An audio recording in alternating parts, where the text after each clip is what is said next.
conditions. Était-elle la seule à avoir remarqué?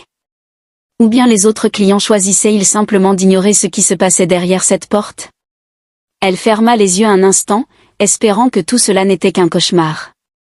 Mais les images de Mama Bintou, de sa plaie ouverte, de son torchon sale, et de cette goutte de sueur qui tombait dans la marmite revenaient inlassablement. Quand elle quitta les toilettes, Aminata jeta un dernier regard en direction de la cuisine.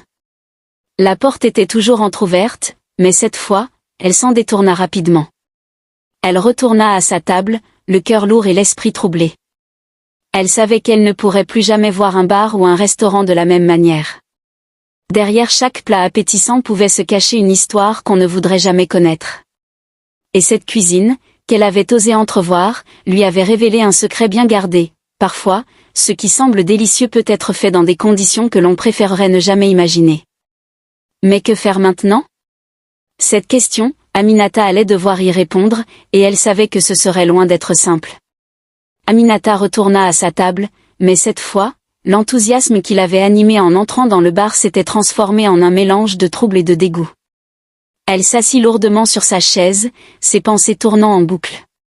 Le souvenir de la sueur tombant dans la marmite, de la plaie béante sur le bras de Mama Bintou, et des ustensiles crasseux ne voulait pas quitter son esprit. Autour d'elle, le bar continuait de vivre. Les rires, les éclats de voix et les bruits des plats conservés semblaient encore plus forts, comme pour masquer ce qu'elle avait découvert. Elle observa les autres clients, tous visiblement ravis de leur repas. Certains se régalaient de plats fumants, d'autres léchaient même leurs doigts, témoins de leur satisfaction. Comment peuvent-ils être si insouciants? Se demanda-t-elle. Mais au fond, elle savait qu'elle aussi aurait été comme eux si elle n'avait pas jeté un coup d'œil derrière cette fameuse porte.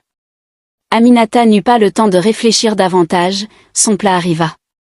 Le serveur déposa le fameux riz de l'amour devant elle avec un sourire éclatant. Le fumet qui s'en dégageait était irrésistible. Le riz était parfaitement cuit, accompagné d'une sauce riche, d'un morceau de poulet doré et d'un assortiment de légumes colorés. Petite sœur, voilà le plat magique. Tu vas voir, ce riz-là, il parle au cœur. Il lui lança un clin d'œil avant de s'éloigner, laissant Aminata face à son dilemme. Le contraste était cruel. D'un côté, ce plat semblait être l'incarnation de la perfection culinaire, une œuvre d'art qui invitait à être savourée. Mais de l'autre côté, elle ne pouvait pas s'empêcher de revoir Mama Bintou, son torchon sale, et cette goutte de sueur contaminant le contenu de la marmite. Dites-nous en commentaire de quel pays vous nous suivez. Elle saisit sa fourchette et la reposa immédiatement, incapable de manger.